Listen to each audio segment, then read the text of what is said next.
오늘 부활하신 예수님께서 제자들을 만나셨지만 그들에게 이렇다 할 사명도 또 이렇다 할 지시도 내리지 않은 상태에서 제자들은 어떤 마음의 낙심, 또 실망감, 또 자신들이 행한 일에 대한 부끄러움 때문에 자신의 고향으로 돌아가고자 합니다. 그래서 이 갈릴리 호수에서 어부로 살던 갈릴리가 고향인 제자들은 함께 갈릴리 호수로 가서 다시 옛날에 사용했던 배를 끄집어내서 그 배를 이용해서 고기를 잡았습니다. 근데 밤새도록 고기를 잡았지만 한 마리도 잡지 못했어요. 마치 베드로가 처음 예수님을 만났던 그날처럼 고기 한 마리 잡지 못하고 그들은 수고만 하고 힘들어하면서 이제 점점 고기 잡을 그 고기 때는 끝나가고 있는 시점에 그냥 포기하고 돌아가려고 하는 그때 갑자기 그 뭇가에서 소리가 들리는 거예요. 고기 좀 잡았느냐? 그랬더니 아이고 잡은 고기가 하나도 없어요 라고 누군가 얘기했을 때 그 배 오른편에 그물을 던져라 하는 음성이 들립니다. 그리고 그 음성을 듣고 나서 엄청난 양의 고기를, 그물을 들을 수 없을 만큼 엄청난 양의 고기를 잡았습니다. 그 순간 여기 사랑하는 제자, 아마 사도 요한일 것이라고 성경학자들은 판단하는데 그 제자가 뭐라고 하냐면 전 예수님이시다. 저 음성 분명히 예수님이시다 라고 고백을 했다라고 이야기하고 있습니다. 저는 이날 밤 고기 한 마리 잡지 못했음에도 불구하고 갈릴리 호수에 가서 고기를 잡을 수밖에 없었던 그들의 마음을 한번 묵상해 봅니다. 오늘 3절에 보니까 그날 밤에 아무것도 잡지 못했다라고 말하고 있어요. 여기 아무것도 없다라는 말이 헬라어로 우이데이스라는 단어를 쓰는데, 우이데이스라는 단어는 아무것도 없다라는 뜻도 있지만 멸시하다라는 뜻도 있어요. 고기 한 마리 잡지 못한 자기의 모습을 어쩌면 그 제자들은 스스로 멸시했을지도 몰라요. 넌 참 이거밖에 안 되는 인생이구나. 어부로서도 실패했고 예수님의 제자로서도 실패했고 한 가정의 가족으로서도 실패한 자신들, 어쩌면 그 빈 그물, 아무것도 잡지 못하는 이 우이데이스라는 이 시간, 그것은 자신이 너무 초라하고 자기 스스로가 자기를 부끄럽게 여길 수밖에 없는, 자기 실망감에 사로잡혀 있는 그 시간일 수밖에 없다는 거예요.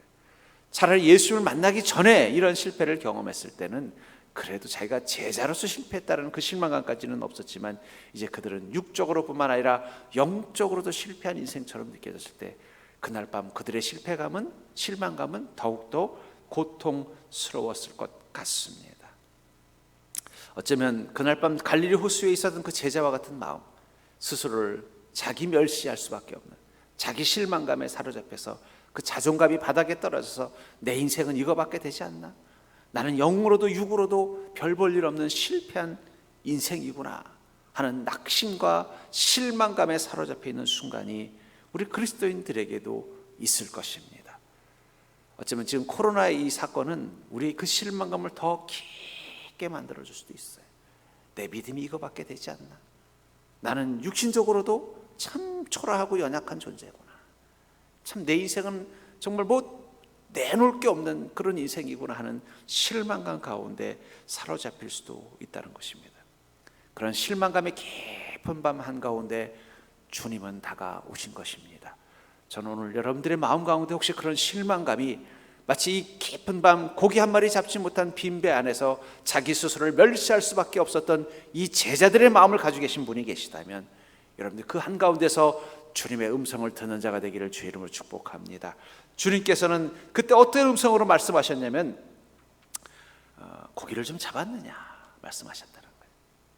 그리고 주님께서 그 말씀하실 때 그 상황을 머릿속으로 그려본다면 그 허기진 오늘, 허기진 지금, 아무것도 거두지 못해서 지치고 힘들어있는 그 시간 한가운데서 주님은요 빵을 굽고 계셨다는 것입니다.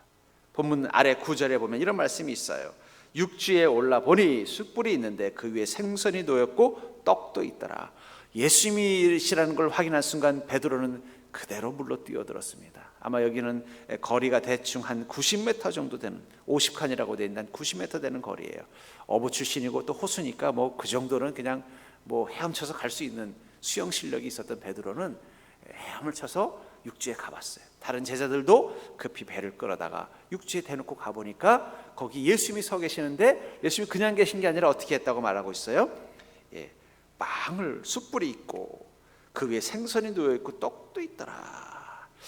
여기 숯불이라는 단어를 통해서 깨닫게 되는 게 있습니다. 그냥 어떤 장작불이 아니라 숯불이라고 말하는 것은 무엇을 얘기하는 거예요? 이 빵과 이 생선이 주님이 직접 만드신 거라는 것입니다. 장작불이라면 주님이 그냥 어디 시장에서 사가지고 오신 것일 수도 있지만, 이 숯불이라는 단어를 통해서 우리가 느낄 수 있는 건 뭐예요? 주님이 그 자리에서 밤새도록 추위 가운데, 그 어두움 가운데 그 빈손으로 그물질하는 그 지친 힘든 마음 가진 이 제자들에게 힘을 주시기 위해서 직접 숯으로 불을 만들고 그 화덕에다가 그 빵을 굽고 그 불 위에다가 생선을 구워서 제자들이 오기만을 기다리고 있었다는 거예요. 밤새도록 그들의 그물질은 헛손질이었습니다. 여러분, 인생이 헛손질하면 힘들어요. 가끔 식당에 가보면요, 장사가 잘 되는 식당이 있고 장사가 안 되는 식당이 있어요.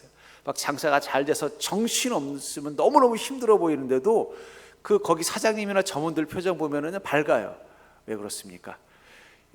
힘들어도 뭔가 이게 얻어들이는 게 있으면은 사람이 힘이 생기는데, 바쁘긴 바쁜데 아무리 바빠도 걷어들이는 게 없으면 더 힘든 거예요. 요즘 코로나 때문에 식당들마다 막 다들 어렵다라는 얘기를 하더라고요. 그래서 이렇게 얘기 들어보면은 손님이 없어도 새벽같이 일어나서 장 봐가지고 부지런하게 음식 준비하고, 또 손님이 얼마나 올지 모르니까 넉넉하게 음식 조리했다가 막상 손님이 없으면 그 음식들 버릴 건 버리고, 또 이렇게 또 문 닫을 때 더 지치고 힘들 거예요. 차라리 손님이 너무 많아서 막 정신없을 때보다 그들의 마음이 더 힘들 것 같습니다. 인생도 그렇죠. 뭔가 내가 수고하고 애써서 뭔가 얻어지는 게 있을 때는요, 막 그것 때문에 잠을 못 자고 힘들어도 힘이 하나도 안 들어요. 근데 애를 써도 아무것도 거두지 않으면 더 힘든 것입니다. 아마 이 제자들도 그런 마음이었을 거예요.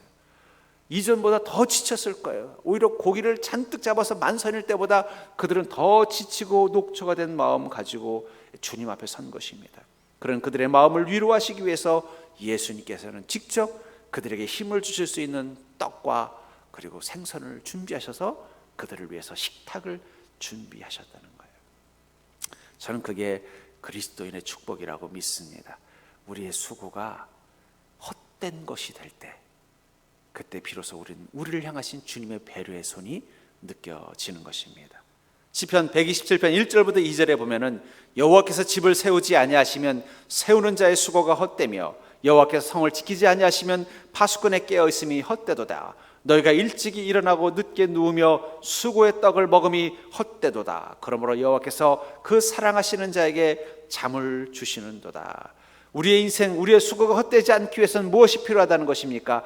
여호와께서 집을 세우시는 것처럼 우리 인생의 계획을 가지고 계시고 우리 인생을 주관하여 주셔야만 우리의 수고가 헛되지 않다는 거예요. 요즘 사람들 중에는요, 밤에 잠이 잘 오지 않는 분들이 있고, 또 낙심 가운데 있어서 마음에 늘 근심의 무게가 가득한 사람들이 있다라고 말합니다. 근데 성경은 뭐라고 말하고 있어요? 너희들이 수고하지 않아서 그런 게 아니라는 거예요. 너희들이 최선을 다하지 않아서 그런 게 아니라 여호와가 그 집을 세우는 시간이 아니라는 거예요. 주님께서 그 집을 세우셔야 우리의 수고가 헛되지 않은 것입니다. 그러므로 여호와께서 그의 사랑하는 자에게 잠을 주시는도다. 이 말은 무엇일까요? 그것은 주님께서 집을 세워주실 것을 우리에게 약속하셨음을 믿는 것입니다. 그게 소망이에요. 지금 내 수고가 헛되지만 그러나 하나님께서 결정하시는 그 순간, 이제 주님께서 내 인생을 세워주시기로 결심하시는 그 순간, 그때부터 우리의 수고는요, 결실을 맺는 것입니다. 우리의 수고가 헛된 게 아니에요. 다만 지금 주님께서 우리 인생의 집을 세우시는 때가 아닐 뿐이라는 거예요. 그러나 우리의 수고가 열매를 맺을 때가 있다는 거예요. 그것은 바로 주님께서 우리의 집을 세우시기로 결심하시고 우리에게 축복하시기로 결단하신 그때가 되면, 그때부터 우리의 수고는 열매를 맺는 것입니다. 그것을 믿는 믿음 있는 사람은요, 오늘 수고가 헛되더라도 어떻게 돼요? 잠을 잘 수 있는 거예요. 전 여러분들이 아무리 애를 써도 잘 되지 않는 인생에 낙심하지 않기를 주의 이름으로 축복합니다. 하나님께서 집을 세워야 세워지는 거예요. 내가 아무리 애쓴다고 되는 게 아니라는 거예요. 하나님께서 승인하시고 하나님이 허락하시는 하나님의 때가 되어야 이루어지는 거예요. 예수님께서도 가나 혼인잔치에서 물을 포도주로 바꾸실 때 어머니 마리아가 그 곤란한 이 결혼식장에 포도주 떨어진 사건을 이야기할 때 주님 뭐라고 말씀하세요? 내 때가 아직 이르지 않은 줄 모르시나이까? 주님 뭐라고 말씀하시는 거예요? 중요한 건 하나님께서 허락하시는 때가 있다는 거예요. 물론 주님께서는 그 물을 포도주로 바꾸셨습니다. 하나님이시니까. 하지만 우리 인생은 어떻습니까? 주님의 때가 되어야 우리 인생의 물이 포도주가 되는 거예요. 우린 예수님이 아닙니다. 우린 인간입니다. 우린 연약한 자들이에요. 주님께서 허락하신 때가 돼야 내 인생의 물이 포도주가 되는 거예요. 그러나 중요한 건 그 때를 위해서 우리가 무엇을 해야 돼요? 물을 준비하는 수고, 물 항아리를 깨끗게 씻어놓는 수고, 그 물을 가져다가 이 잔치 연회장에 갖다 주는 수고, 그것을 포기하지 마십시오. 여러분들의 수고는 헛되지 않습니다. 다만 아직 그 때가 되지 않았을 뿐이라는 거예요. 그것을 깨달은 사람은 어떻게 된다는 거예요? 잠이 오는 거예요. 마음의 평안이 있는 거예요. 지금 당장은 내 수고가 헛되게 느껴지고 일찍 일어나고 늦게 누우며 수고의 떡을 먹어도 아무 애쓴 것이 좋은 열매를 맺지 않아도 어떻다는 것입니까? 우리는 주님의 때가 되면 반드시 이것이 열매를 맺을 것을 믿기 때문에 오늘 평안의 마음을 가지고 살아갈 수 있다는 것입니다. 여기 이 제자들이 이 사건을 통해서 깨달은 것은 무엇이에요? 지금 나는 고기 한 마리 잡을 수 없는 이 바닷가, 바닷속 호수 위, 이 깜깜하고 어둡고 밤에는 춥기까지 한 이 호수 위에서 밤새도록 지치고 그 수고가 헛된 것처럼 느껴지는 이 시간에 이 호숫가에서는 주님은 나를 위해서 빵을 준비하고 계시고 생선을 준비하고 계신다는 사실을 믿는다면 우리는 그 어둠이 두렵지 않습니다. 낙심하지 않습니다. 하나님의 손이 보이지 않는 그 어둠 가운데서 우리는 믿음의 눈을 뜨고 나아갈 수 있습니다. 빈배의 항해가 끝나는 그 어귀에서 이미 나에게 은혜를 준비해 주신 주님의 사랑을 믿고 나아가는 게 믿음입니다. 전 지금 여러분들이 그런 믿음을 가지고 배에 고기 한 마리 잡히지 않은 그 수고가 헛된 이 제자들의 낙심 가운데 사로잡히지 않기를 주의 이름으로 축복합니다. 그런데 감사하게도 주님은 그들이 빈 배로 항구에 돌아가게 하지 않으셨다는 거예요. 이제 그 배가 육지 가까이 도착할 때쯤 한 90m 정도 떨어진 그곳에서 주님은 이렇게 말씀하시죠. 고기를 좀 잡았느냐? 그랬더니 한 제자가 아니요, 한 마리도 못 잡았어요. 그때 주님 뭐라고 말씀하셨습니까? 그물을 내 오른편에 던지라, 그리하면 잡으리라 하시니 이에 던졌더니 물고기가 많아 그물을 들 수 없었더라. 이 고기가 잡힌 자리가 어디예요? 배 오른편입니까? 근데 여러분 한번 생각해 보십시오. 배는 어디 한 곳에 정박되어져 있는 게 아니에요. 물 위에서 떠다닌 것입니다. 그러니까 그 배 오른편은 계속 바뀌는 거예요. 만약에 예수님께서 배 오른편에 그물을 던지라고 했더니 그냥 고기가 그렇게 잘 잡혔네.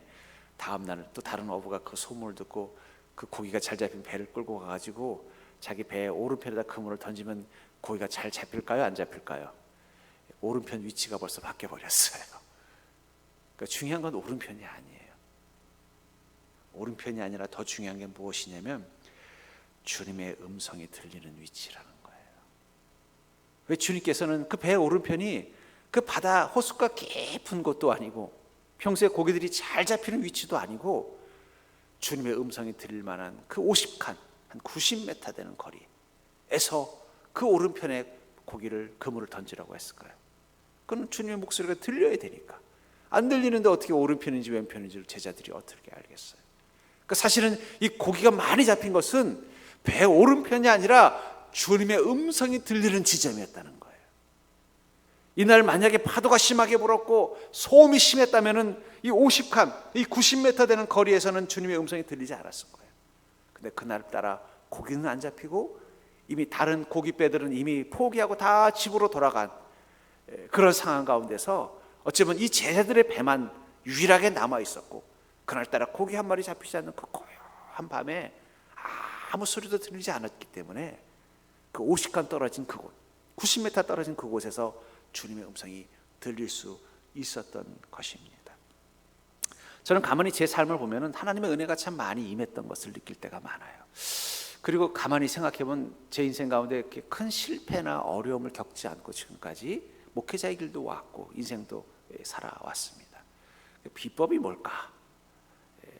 가만히 생각해보면 그건 저에게 한 가지 지혜가 있었기 때문인 걸 깨닫습니다. 그것은 뭐냐면 저는 주님의 음성이 듣는 자리를 떠나본 적이 없는 것 같아요. 어떨 때 내 인생에 빈배가 느껴질 때, 아무리 수고해도 수고가 헛되다고 느껴질 때 제가 먼저 반응하는 것은 뭐냐면 주님의 음성이 들리는 곳이 어딘가를 찾는 것입니다. 그리고 그 음성이 들리면 그 음성을 따라서 순종하는 거예요. 오른편에 그물을 던지라면 오른편에 그물을 던지고, 왼편에 그물을 던지라고 하면 왼편에 그물을 던졌어요. 그랬더니 제 인생 가운데는 큰 시련, 큰 어려움 없이, 물론 서진교회에서 조금 고비는 넘겼지만 전 그게 대단한 거라고 생각하지 않습니다. 그것도 다 하나님께서 저에게 그물의 오른편을, 배 오른편을 찾게 해준 기회라고 생각했어요. 그러면서 저는 지금까지 살아올 수 있었습니다. 그런데 성경도 보면은 실제로 성경에 나오는 많은 그리스도인들이 그런 복을 누리고 있었어요. 창세기 12장 8절을 보시면 거기서 베델 동쪽 산으로 옮겨 장막을 치니 서쪽은 베델이요 동쪽은 아이라. 그가 그곳에서 여호와께 제단을 쌓고 여호와의 이름을 부르더니. 아브라함이 가나안 땅에 가서 한 게 무엇이라고 말하고 있어요? 제단을 쌓았다라고 말하고 있어요. 근데 제단을 쌓은 것보다 더 중요한 표현이 뭐냐면 여호와의 이름을 불렀다. 왜 여호와의 이름을 불렀다는 표현을 하고 있을까요? 그 자리에가 이 아브라함이 주님의 이름을 부를 때 그 음성이 주님께 들리는 자리였다는 거예요. 하나님과 아브라함과의 거리를 상징하는 것입니다. 만약에 예수님께서 이 제자들에게 고기 좀 잡았니? 그물을 오른편에 던져라 하는 그 말을 그 90m 그 고요한 밤에 들을 수 있는 거리가 아니라 저 갈릴리 산 가운데 있는데 주님 밑에서 말했으면 들렸을까요? 안 들렸을까요? 안 들렸을 거예요. 아브라함이 가나안 땅에서 찾았던 것은 하나님의 음성이 자신의 귀에 들리고 자신의 기도가 하나님의 귀에 들릴 수 있는 거리, 그 자리를 찾은 것입니다. 그렇기 때문에 여러분들 이 배의 오른편은 어디일까요? 그것은 어떤 지점이 아니라 from, 하나님으로부터 나와의 사이의 거리를 뜻하는 거예요. 전 여러분들이 주님의 음성이 들리는 자리에 서 있는 인생이 될 수 있기를 주의 이름으로 축복합니다. 결국 그 제단이 상징하는 것은 하나님이 들으실 수 있는 거리, 또 하나님의 음성이 들리는 거리를 상징하는 것입니다. 그러니까 성경의 위인들은 늘 자신의 삶 가운데 하나님의 음성이 들릴 수 있는 거리, 하나님의 음성을 들을 수 있는 거리, 하나님께 내 음성이 들려질 수 있는 거리를 늘 의식하면서 살았다는 거예요. 저도 마찬가지였습니다. 매일매일 내 삶 가운데 주님의 음성이 들리는 거리를 찾았다는 거예요. 어쩌면 이 시대 그리스도인들의 위기는 무엇입니까? 그것은 성령님의 음성이 들리지 않는 곳에 있다는 거예요. 그 마음 가운데, 그 영혼 가운데 거리가 멀어져 버린 거예요. 여러분, 가까이 있다고 들리나요? 가족들도 가까이 있어도 서로의 마음이 느껴지지 않고 들려지지 않는 사람도 있고요, 저 미국에 떨어져 있어도 그 가족들의 마음이 들리고 느껴지는 거리가 있어요. 그런 가족들은 행복한 가정이 되고 사랑하는 가족이 됩니다.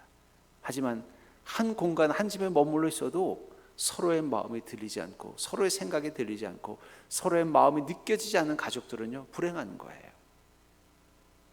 하나님과의 거리도 마찬가지라는 거예요. 아무리 우리가 교회에 있어도 하나님의 음성이 들리지 않는다면 우리는 하나님부터 너무 멀리 떨어져 있는 것입니다. 전 여러분들이 어디에 있든 무엇을 하든 주님의 음성이 들리는 거리에 머무는 자가 되기를 주의 이름으로 축복합니다. 그래야 주님의 음성이 어떻게 된다는 거예요? 나로 하여금 그 그물이 찢어질 만큼 잡힐 수 있는 주님의 은혜가 있는 위치를 가르쳐 주시는 거예요. 주님께서는 지금도 여러분들에게 배 오른편에 그물을 던지라고 말씀하십니다.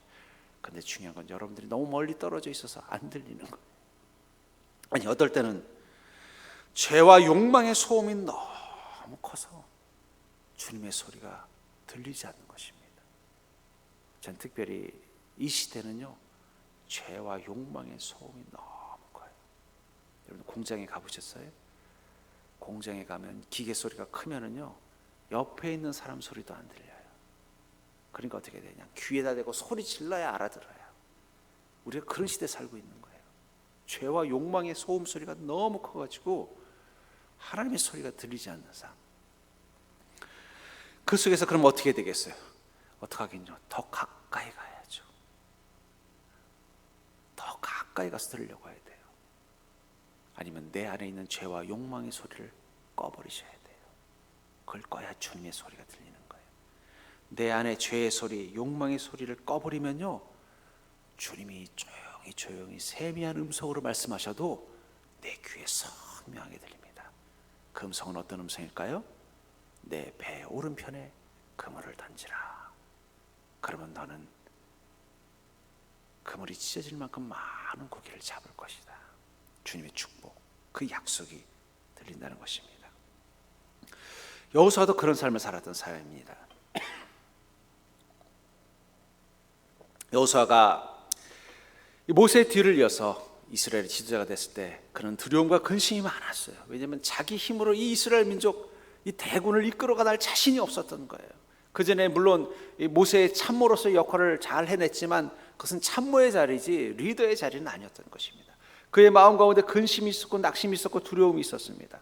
그런 그를 향하여 하나님이 오셔서 뭐라고 말씀하세요? 여호수아서 1장 5절부터 8절에 보면은 내 평생에 너를 등이 대적할 자가 없으리니 내가 모세와 함께 있었던 것 같이 너와 함께 있을 것임이라. 하나님은 그에게 어떤 음성을 들려줍니까? 너의 평생에 너를 대적할 자가 없을 것이다.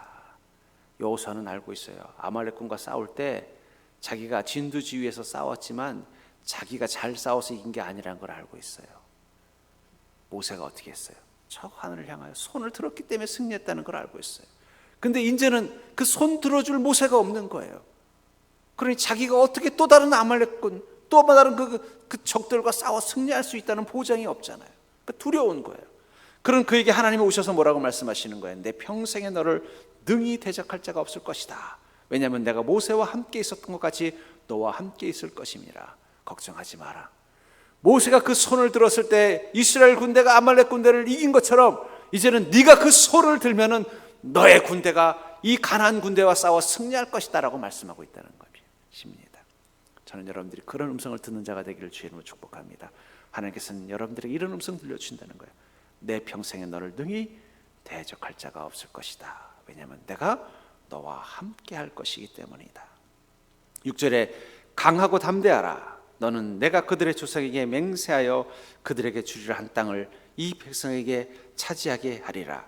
오직 강하고 극히 담대하여 나의 종 모세가 내게 명령한 그 율법을 다 지켜 행하고 우로나 좌로나 치우치지 말라. 그리하면 어디로 가든지 형통하리니 이 율법책을 내 입에서 떠나지 말게 하며 주야로 그것을 묵상하여 그 안에 기록된 대로 다 지켜 행하라.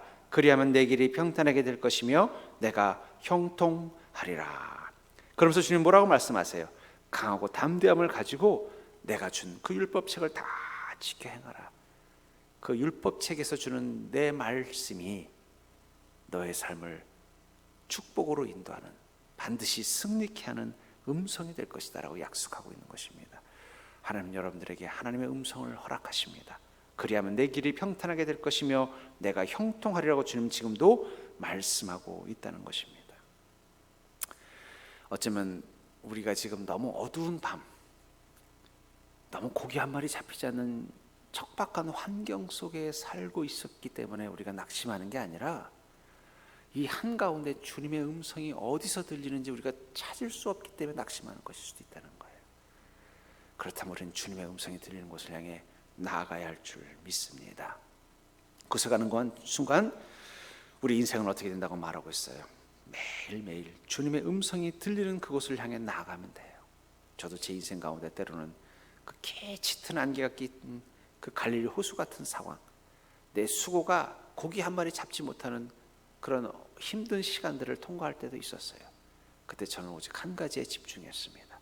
매일매일 주님의 음성이 들리는 것입니다. 그 음성을 따라서 그냥 한 걸음 한 걸음 나아가다 보면은 어느 순간 제 인생에 오른편을 찾아내게 되더라고요. 그리고 그곳에 수고의 그물을 던지자 그물이 찢어질 정도로 가득 찬 하나님의 약속을 경험하게 되더라고요. 저는 여러분들이 그 소망을 가지고 오늘 그 어둡고 힘든 시간들을 통과하는 자가 되기를 주의 이름으로 축복합니다. 무엇보다 우리가 지금 이 안개가 짙은 밤과 같은, 또 고기 한 마리 잡지 못한 빈배와 같은 우리 삶 가운데서 주님이 우리에게 주시는 최고의 선물은 바로 찢어지지 않는 그물이라는 것입니다. 무엇보다도 주님이 이 시간 우리에게 주시는 가장 큰 선물은 바로 찢어지지 않는 그물이라는 것입니다. 11절을 보시면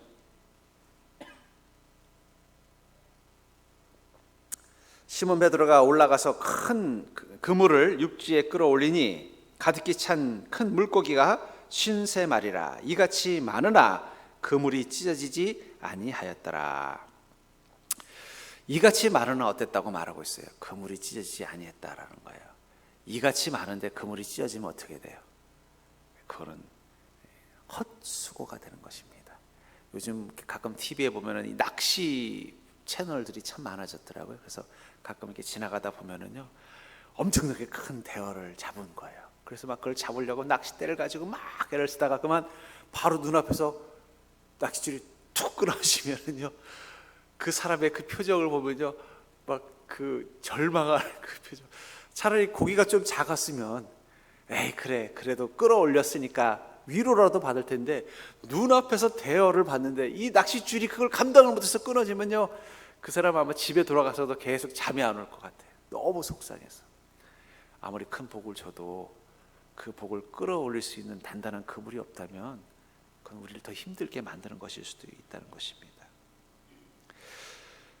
어쩌면 이 코로나가 우리에게 근심을 주는 이유는 난 더 잘 살고 더 행복해지고 더 좋아져야 되는데 이런 생각을 가지고 있는데 이런 일이라서 그런 게 아니라 잘못하면 지금 내가 가지고 있는 것들마저도 잃어버리게 되는 거 아닐까.